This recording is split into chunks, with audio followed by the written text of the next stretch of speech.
Vamos a iniciar una nueva serie que estoy seguro será de muchísima bendición para todos ustedes que aman la palabra de Dios y sobre todo el área de la escatología, que es una de las ramas de la teología más importantes, porque a través de las profecías bíblicas nos damos cuenta de qué manera Dios es el único que puede verdaderamente predecir el futuro.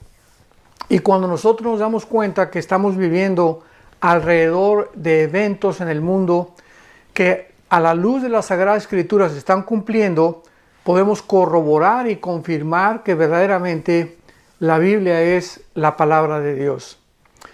Vamos a titular esta serie El poder que detiene al anticristo. El poder que detiene al anticristo.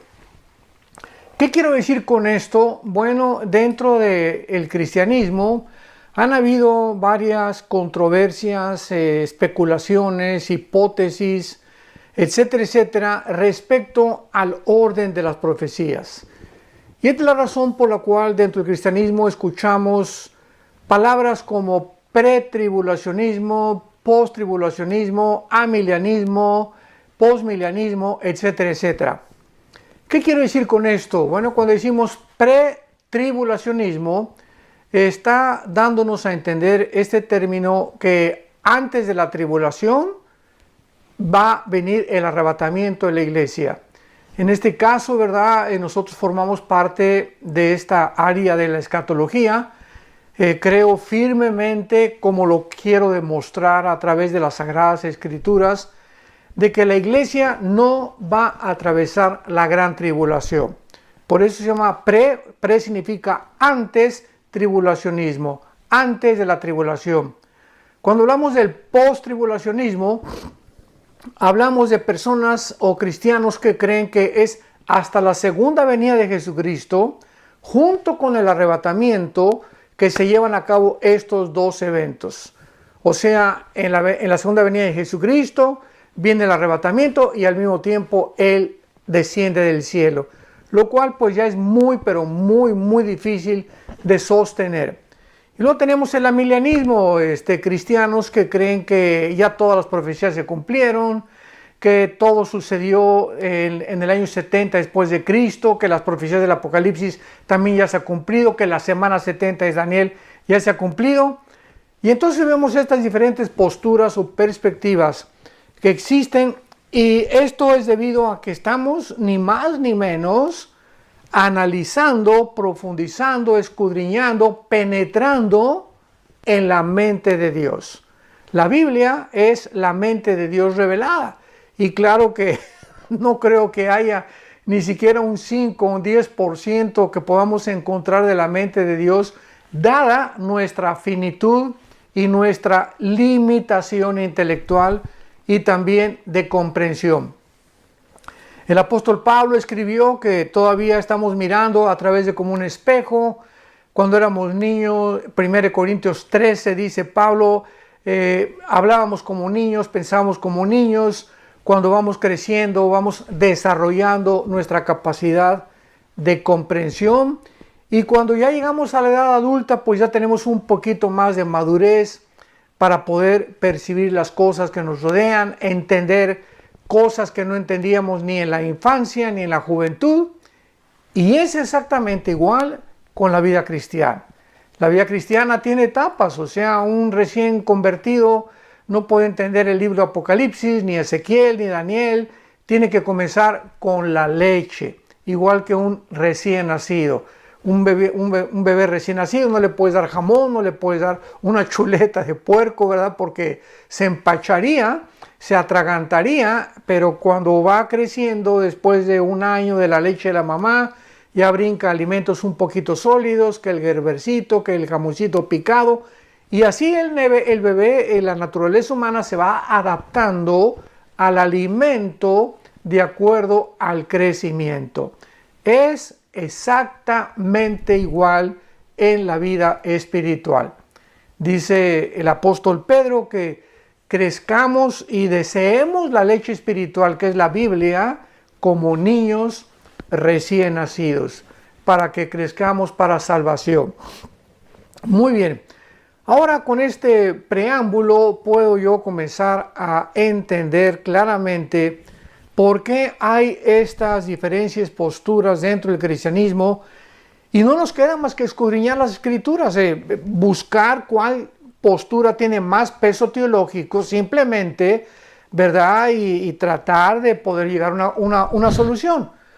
¿Por qué creo esto? Porque no puede haber dos verdades. No puede haber tres verdades, o sea, algo tiene que ser, o una postura tiene que ser la real. Yo recuerdo cuando inicié mi vida cristiana, me eduqué con misioneros bautistas y me enseñaron bastante de la doctrina bautista, estoy muy agradecido.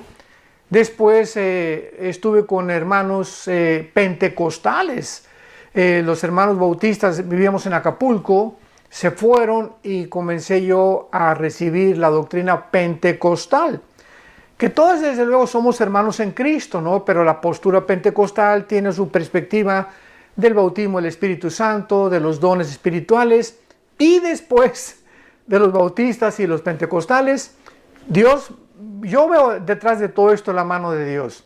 Para que yo pudiera ver el panorama de la mayor parte de las denominaciones, posturas de hermanos, y poder darme cuenta que yo tenía que llegar a un momento en el que tenía que decidir con cuál doctrina me iba a quedar, qué doctrina iba a enseñar, pero con convicción. Porque cuando predicamos la palabra, tiene que ser predicada con autoridad y con convicción. Y pues en tercer lugar estuve con los presbiterianos. Estudié la famosa teología de la Reforma, el calvinismo, el hipercalvinismo, la doctrina de la predestinación, de la depravación humana, la expiación limitada, bueno, todo lo que enseña la famosa doctrina o teología de la Reforma.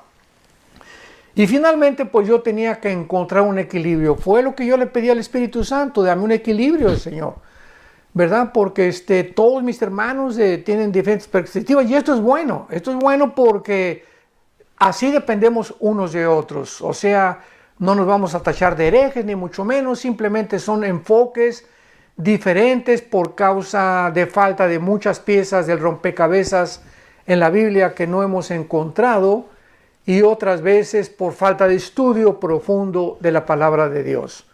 Así que pues yo anhelo, ¿verdad?, que todos ustedes que nos escuchan y que ven estos videos y están aprendiendo de la Biblia, tú juzgues por ti mismo, después de analizar las evidencias que podamos presentar, realmente cómo pueden tener cabida dentro de tu alma, dentro de tu entendimiento, para que puedas trazar bien la palabra de verdad.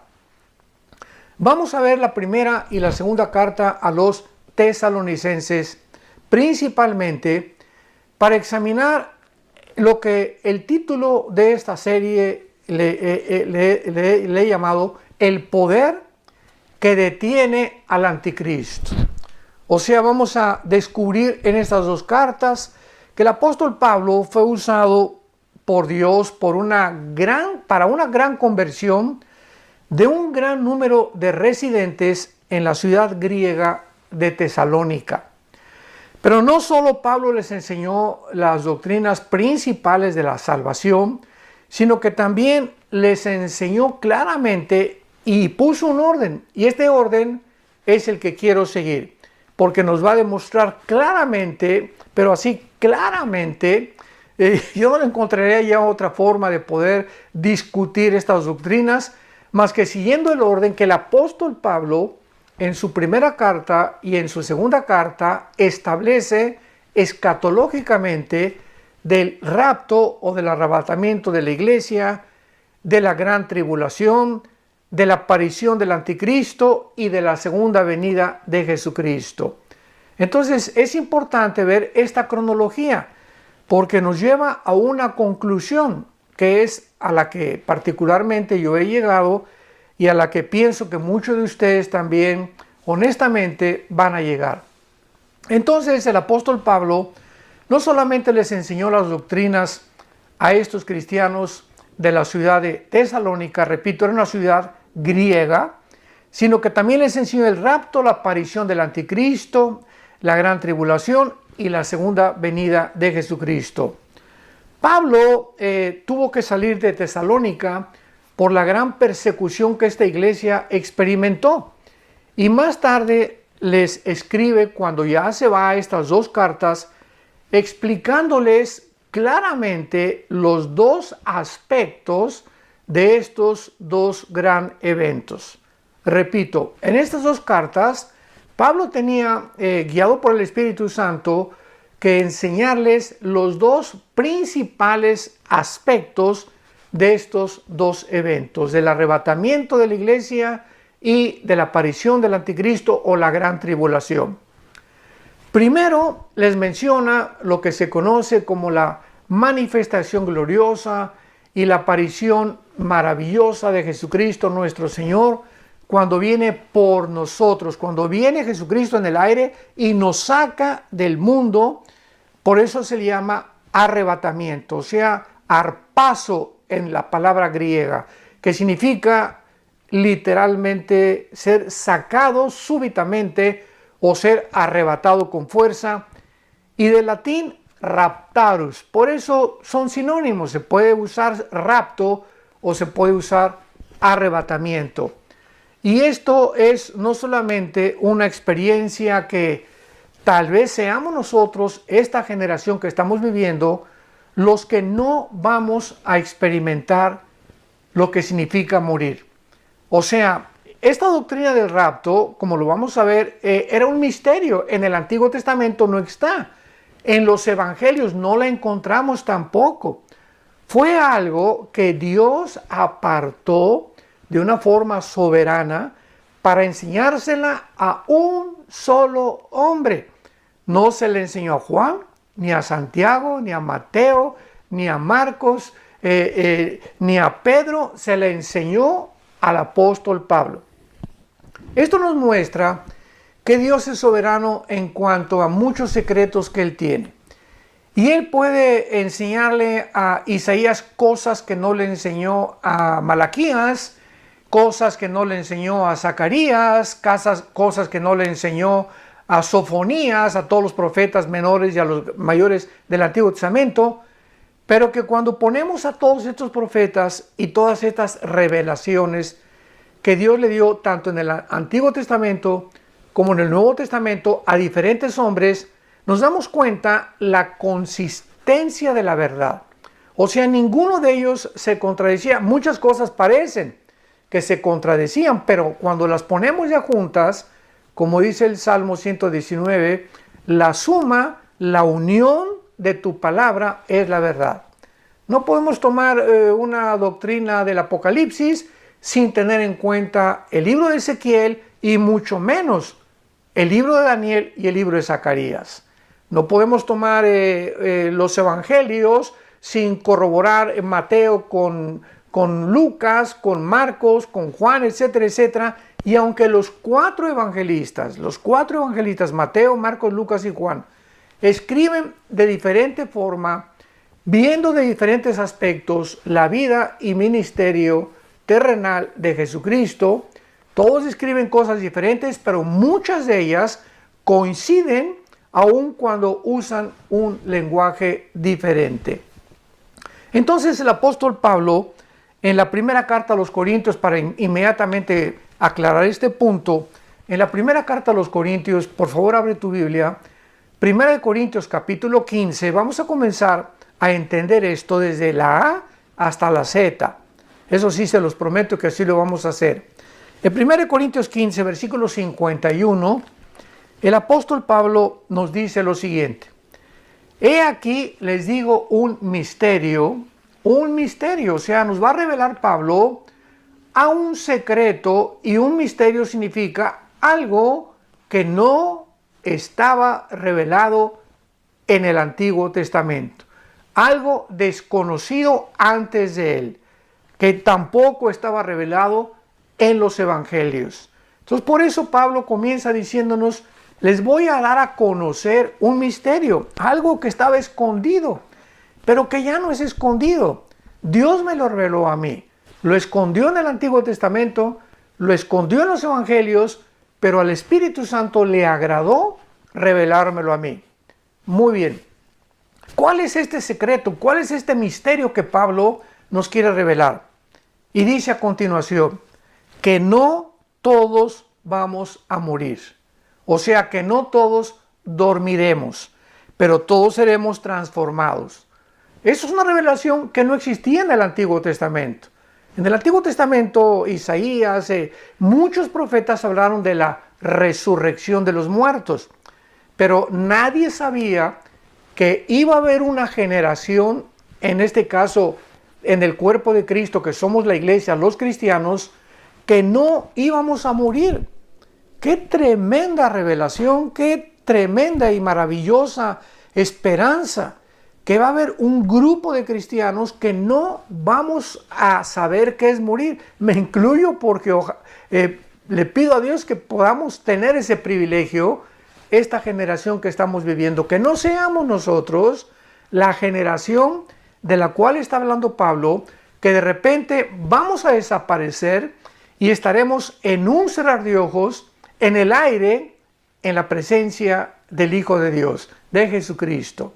Entonces dice Pablo, no todos vamos a dormir, pero todos seremos transformados.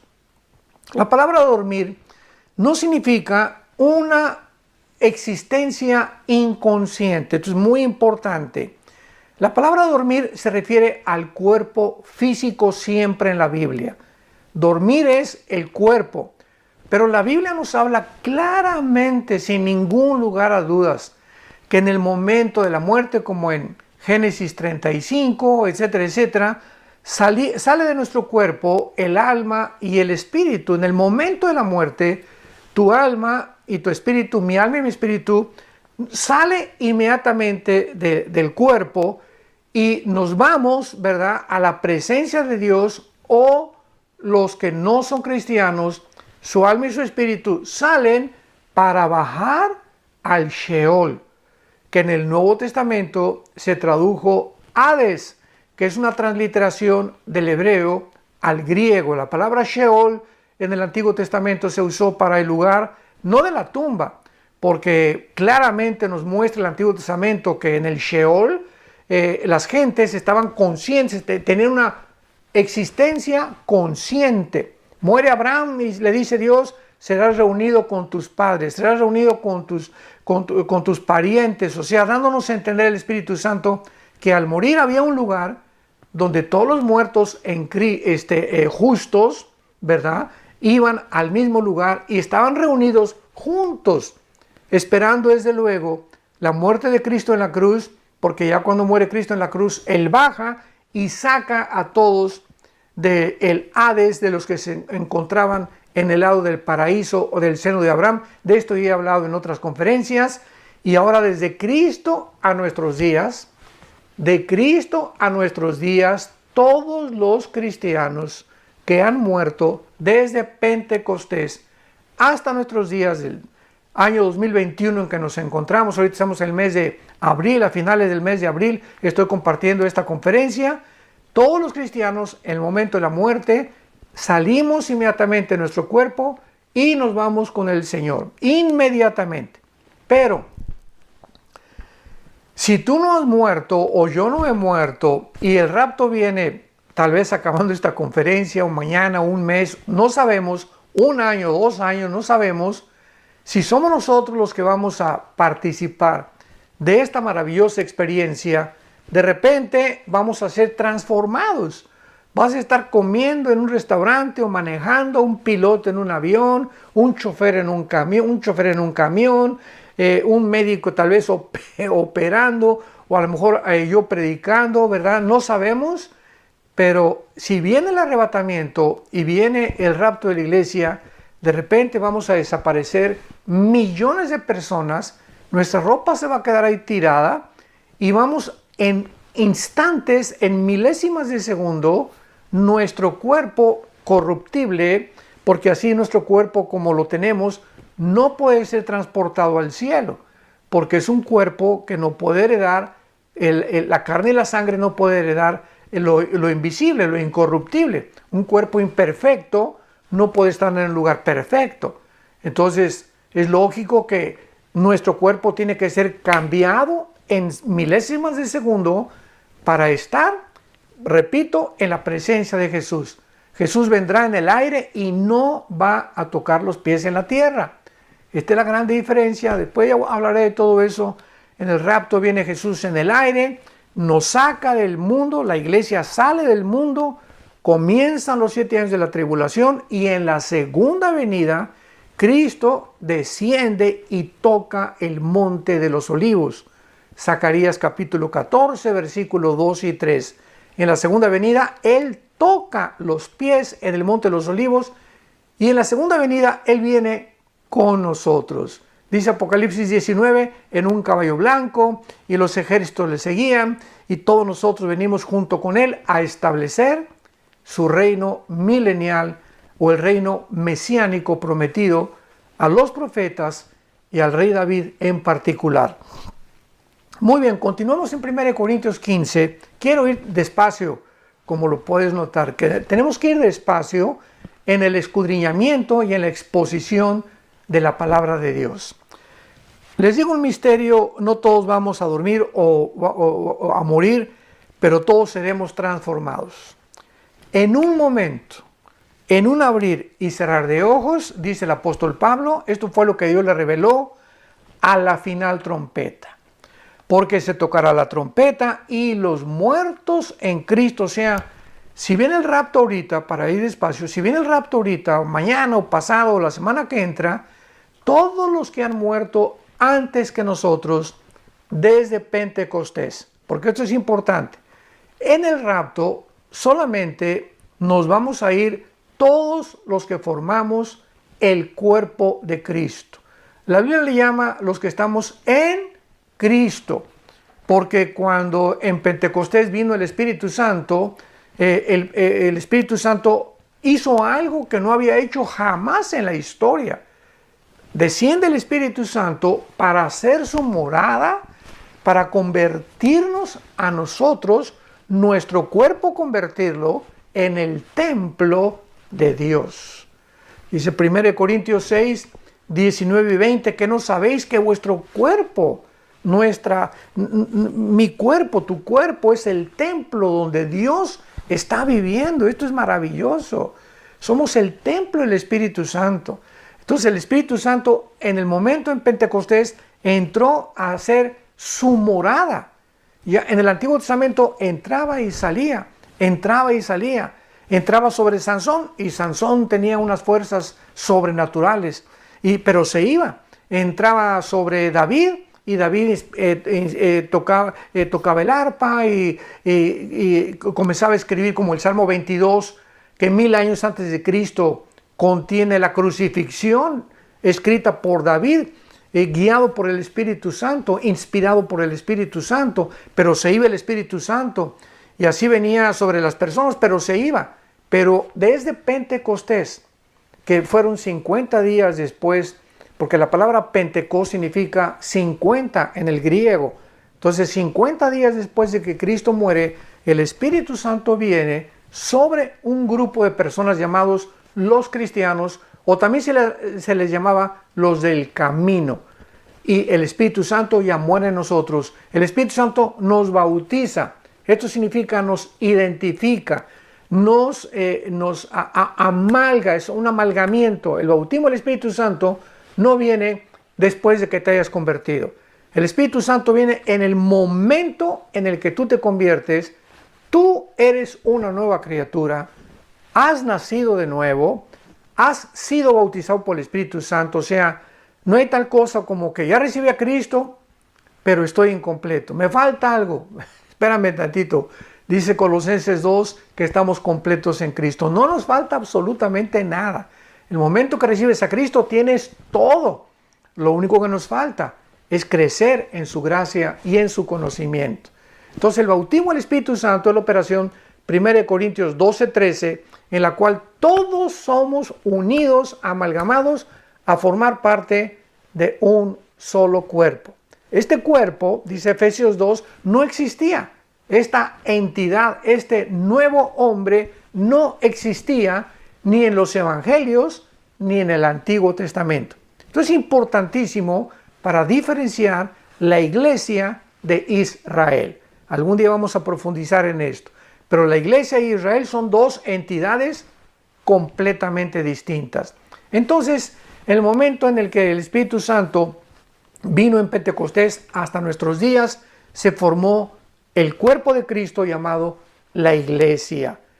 Y todos estos cristianos o todas estas personas, no importa su nacionalidad, que estamos fundidos, unidos con Cristo mística y misteriosamente, como dice Efesios capítulo 5, somos los que vamos a participar en la resurrección y en el arrebatamiento de la iglesia. Los santos desde Adán hasta la cruz van a resucitar hasta después, en la segunda venida de Cristo, a ellos les toca la resurrección. Como lo sabemos, hay tantas cosas, ¿verdad?, que explicar. Pero en 1 Corintios 15 claramente dice la Biblia en el versículo 22, porque así como en Adán todos mueren, también en Cristo todos serán vivificados. Pero fíjense lo que dice claramente, esto es importantísimo. Pero cada uno en su debido orden. O sea, hay un orden para la resurrección. Los primeros que van a resucitar, los que siguen, los terceros, etcétera, etcétera. Porque primero se le llama la resurrección de todos los justos y los últimos en resucitar, Apocalipsis 20 del 11 al 15, serán todos aquellos que rechazaron a Cristo y todos aquellos que se rebelaron habiendo tenido un pleno conocimiento de la palabra de Dios. Bueno, y Pablo dice aquí en nuestro pasaje, 1 Corintios 15, he aquí os digo un misterio, no todos dormiremos, todos vamos a ser cambiados inmediatamente, en un abrir y cerrar de ojos, a la final trompeta, los muertos serán resucitados, incorruptibles, y luego nosotros. Si Cristo viene, os repito, mañana, ahorita, una semana, todos los muertos antes que nosotros van a resucitar primero. Y ya que resuciten ellos, nos vamos nosotros, seremos transformados y en el aire seguimos y nos unimos junto con ellos para recibir al Señor Jesucristo en los cielos. Los muertos resucitarán con nuevos cuerpos y nosotros, como no morimos, vamos a ser transformados inmediatamente. No vamos a saber lo que es morir. No vamos a experimentar pasar por el túnel de la vida, o como el rey David le llamaba, el camino que seguimos todos los hombres. Así le llamaba David a la muerte, el camino de todos los hombres. Porque está establecido los hombres que muramos una sola vez. Y después de nuestra muerte no hay limbo, no hay purgatorio, no hay segunda oportunidad, no hay tercera oportunidad. Una vez que tú mueres y una vez que yo muero, morimos porque hemos decidido en esta vida el lugar donde vamos a querer pasar la eternidad. Por lo cual, cuando oyes estas palabras, no te endurezcas. Y si tú no tienes a Cristo, aprovecha para que si no sabes mañana o pasado, ninguno tenemos la seguridad. ¿Cuándo vamos a morir? Que le entregues tu vida al Señor Jesucristo. Y finalmente dice aquí el apóstol Pablo en la primera carta a los Corintios, porque es necesario que esto corruptible se vista de incorrupción, o sea, es necesario que nuestro cuerpo sea transformado, porque, repito, no podemos subir con este cuerpo al cielo. Es un lugar perfecto y necesitamos un cuerpo perfecto para vivir en un lugar perfecto. Es necesario que esto corruptible, o sea, corruptible, esto que se echa a perder, nuestro cuerpo, ¿verdad?, está corrompiéndose todos los días, millones de células mueren todos los días, hay una descomposición continua, no solamente de nosotros, sino del universo entero, y esto mortal se vista de inmortalidad. Bueno, entonces el apóstol Pablo claramente explica, ¿verdad?, aquí en su primera carta a los Corintios, capítulo 15, lo que es el arrebatamiento de la iglesia, cuál es el fenómeno que va a suceder o cómo se va a llevar a cabo esta maravillosa experiencia que vamos nosotros a experimentar. Y en segundo lugar, en su primera carta a los tesalonicenses, ahora sí ya vamos a adentrarnos un poco más profundamente en estas dos cartas, pero repito, siempre me ha gustado, me encanta enseñar la palabra de Dios, Pero la palabra de Dios tiene que ser enseñada expositivamente. Tenemos que ir de una forma sistemática.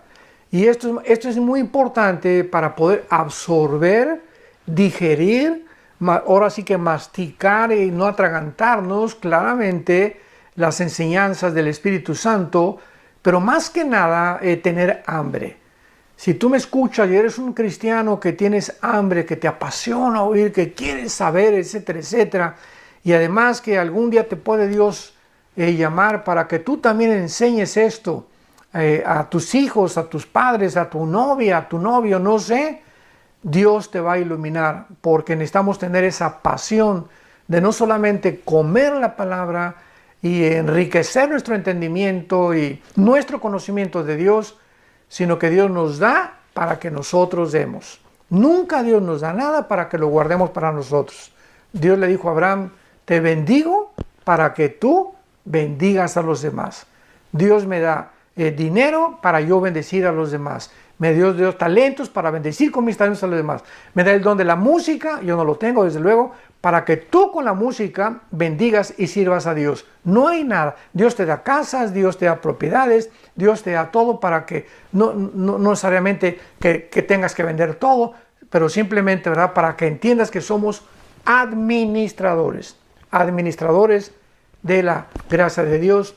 Como dice 1 Corintios capítulo 4 el apóstol Pablo. Somos administradores, nada más, nada de lo que tenemos, nada, cero de lo que tenemos es nuestro. Todo lo hemos recibido por gracia. Muy bien. Ahora en la primera carta a los Tesalonicenses capítulo 4, versículo 13 en adelante, el apóstol Pablo ya con mucho más detalle, ya explica más o menos el mecanismo de lo que es el arrebatamiento de la iglesia y demostrando claramente en el próximo capítulo, el capítulo 5 de su primera carta, la diferencia entre el arrebatamiento y el día del Señor. O sea, los 7 años de la tribulación que se definen con la palabra o con el término el día del Señor, y 4 veces en el Nuevo Testamento se menciona esta frase, el día del Señor, y las 4 veces se refiere a los 7 años de la tribulación, al tiempo de la ira o al día de Jehová del Antiguo Testamento. Y Pablo dice así, Primera de Tesalonicenses capítulo 4, versículo 15, por lo cual decimos esto en palabra del Señor. Es Cristo el que le enseñó esto al apóstol Pablo. Como lo vimos ya, fue una revelación dada a él. Por eso dice en palabra del Señor. No son palabras mías, son palabras del Señor, dice Pablo. Que nosotros, que vivimos, que habremos quedado hasta la venida del Señor, no precederemos a los que durmieron. Porque el Señor mismo con voz de mando, con voz de arcángel y con trompeta de Dios, descenderá del cielo. Cristo descenderá físicamente del cielo. ¿Se acuerdan en Hechos 1, versículos 8 en adelante, que ascendió Cristo a los cielos y los ángeles aparecieron junto a él, diciéndoles a los apóstoles qué es lo que ven, ¿verdad? Es así como sube Cristo, de la misma forma descenderá. Imaginémonos esto, en el arrebatamiento va a descender del cielo, se va a detener a la mitad del cielo porque nadie lo va a ver más que nosotros, los que seamos arrebatados, y Él, así como resucitó con su cuerpo glorificado, nos uniremos con Él en el cielo para irnos con Él en el cielo, y mientras pasan los 7 años de la tribulación, aquí en el mundo, estaremos en el cielo, en lo que se llama el tribunal de Cristo. Romanos 14:10, 1 Corintios 3 del 10 en adelante, que será el bema en el griego, o tribunal, bema en griego, que significa que seremos los cristianos juzgados. A ver, con cuidado. Los cristianos, cuando muramos, vamos a ser juzgados, no por la salvación, porque la salvación no la podemos perder. Ya nuestra salvación fue conquistada, ganada en la muerte de Cristo. Él nos dio la salvación que tenemos, una salvación que no es nuestra, que nos es imputada por gracia y que gracias al sacrificio de Cristo tú y yo podemos reunirnos con Él en algún día. Entonces nuestra salvación, ¿verdad?, no tiene que ver ya en el tribunal de Cristo, en el bema, con B grande, bema en el griego de Cristo. Repito, Romanos 14:10, 1 Corintios 3 del 10 en adelante. Entonces ahí en el juicio de Cristo, en el tribunal de Cristo, vamos a ser juzgados por nuestras obras. 2 Corintios 5:10, cada quien Dios le dará lo que hicimos siendo cristianos, porque nuestra vida antes de ser cristianos fue borrada completamente. No hay nada de antes de ser cristianos que Dios nos va a sacar o a acusar, porque el que está en Cristo, nueva criatura es. 2 Corintios 5:17, somos una nueva creación. El que está en Cristo es una nueva creación. Las cosas viejas pasaron, todas son hechas nuevas. Entonces, en el tribunal de Cristo vamos a ser juzgados por todos los dones y los talentos que Dios te dio. Los talentos que a mí me dio Dios. ¿Qué hicimos con todo lo que Dios nos dio? Las oportunidades que nos dio vergüenza hablar de Cristo ante la familia o ante los amigos o en tu trabajo.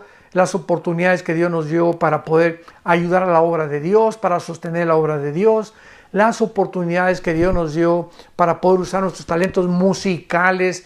A lo mejor tú sabes tocar la guitarra o la batería o la trompeta o estudiaste música, el piano y nunca te has acercado en tu iglesia a decirle al pastor o al coordinador de la alabanza: hermano, tengo libres el domingo 2 horas, quiero cooperar con tocar con la alabanza, etcétera, etcétera. En fin, Dios nos va a juzgar conforme eso. Y muchos cristianos, dice 1 Corintios 3 del 10 en adelante, muchos cristianos serán avergonzados porque casi ni fruto llevaron.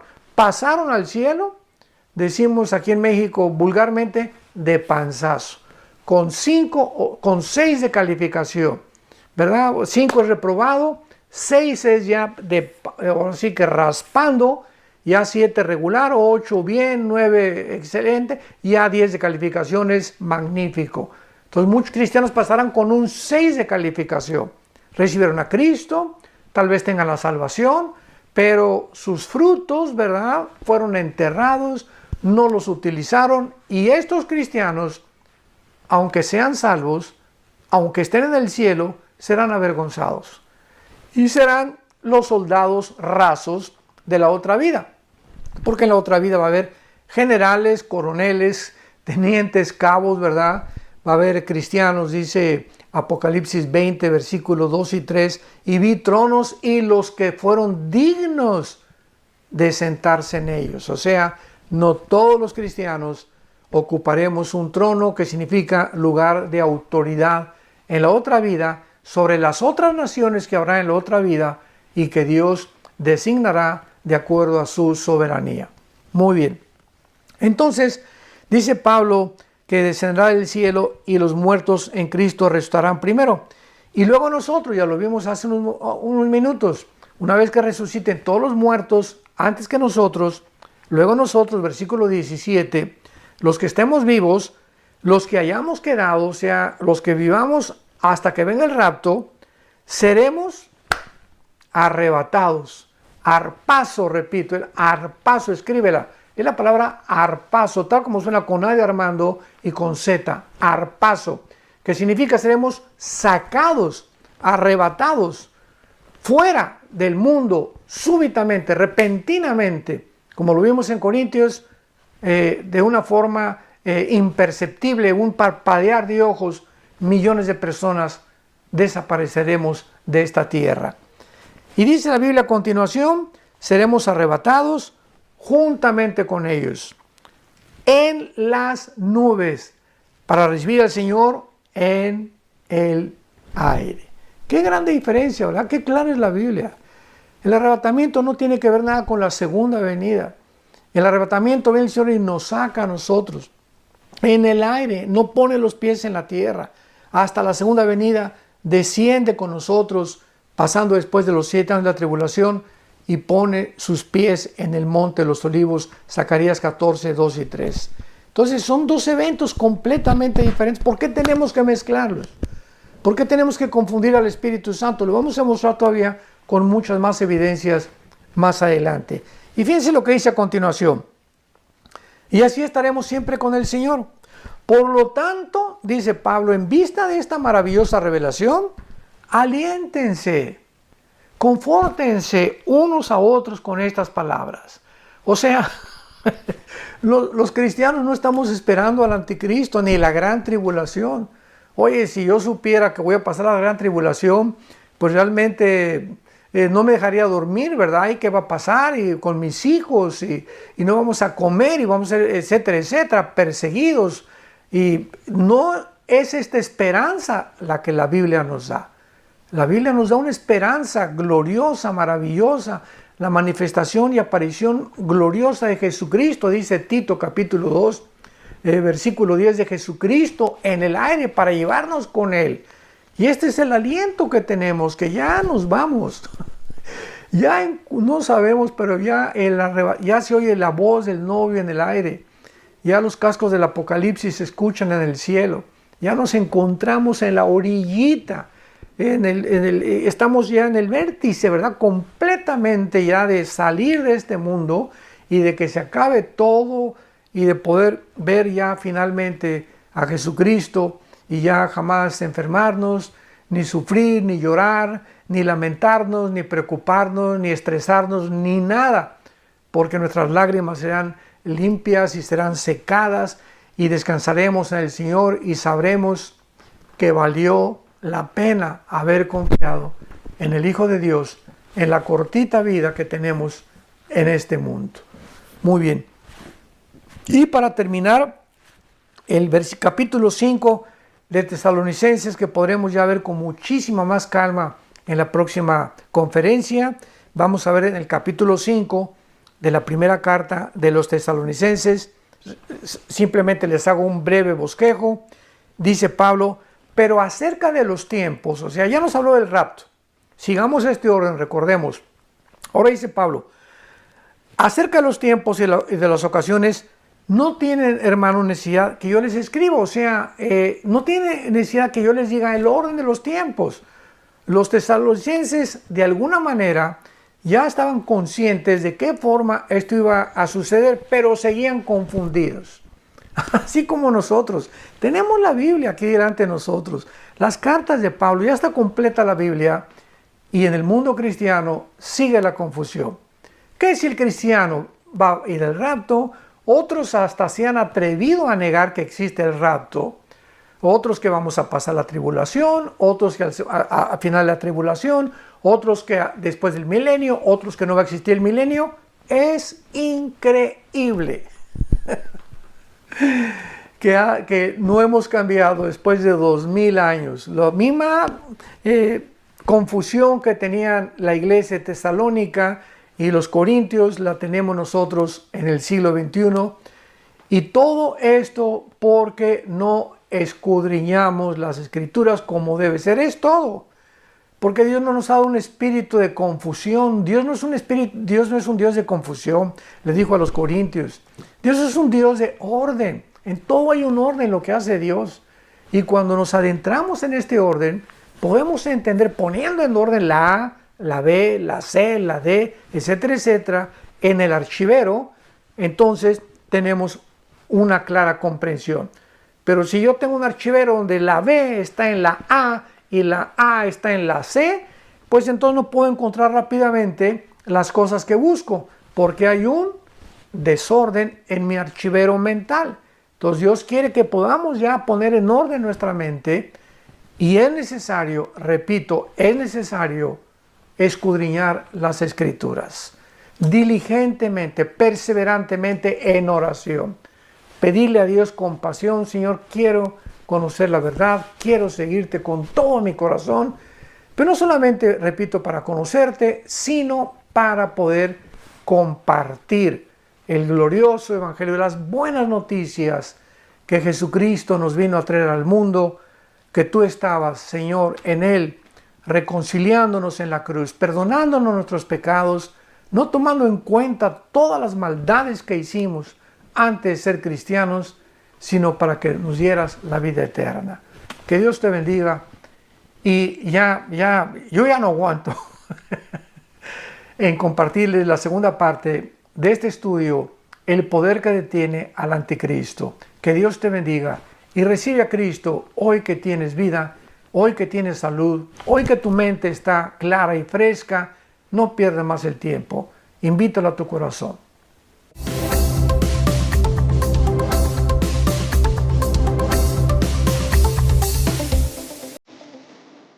Vida Nueva para el Mundo se sostiene y propaga el mensaje de salvación de Jesucristo gracias a Dios y a tus donativos. Llevemos juntos el Evangelio de Jesucristo al mundo entero. Realizamos eventos, seminarios, congresos y diferentes programas para dar a conocer el mensaje de salvación y el poder de nuestro Señor, transformando y edificando vidas de mujeres, hombres, niños alrededor del mundo.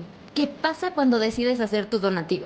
Aunque no puedas llevar la palabra personalmente a todo el mundo, de esta forma lo estás haciendo. Con tus donativos o aportaciones, estás sembrando y formando parte de lo que Dios está haciendo en su obra. Estás ayudando a traer luz a la oscuridad, paz al conflicto y esperanza a los que no tienen ninguna. Dona desde México.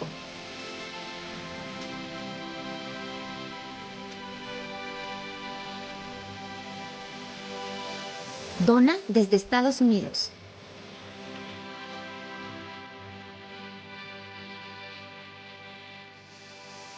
Para el resto de donaciones de otras partes del mundo, www.vidanuevaparelmundo.org.mx/dona. Estamos cumpliendo la gran comisión. Por tanto, vayan y hagan discípulos a todas las naciones, bautizándolos en el nombre del Padre, del Hijo y del Espíritu Santo, enseñándoles que guarden todas las cosas que les he mandado. Y he aquí que yo estoy con ustedes todos los días hasta el fin del mundo.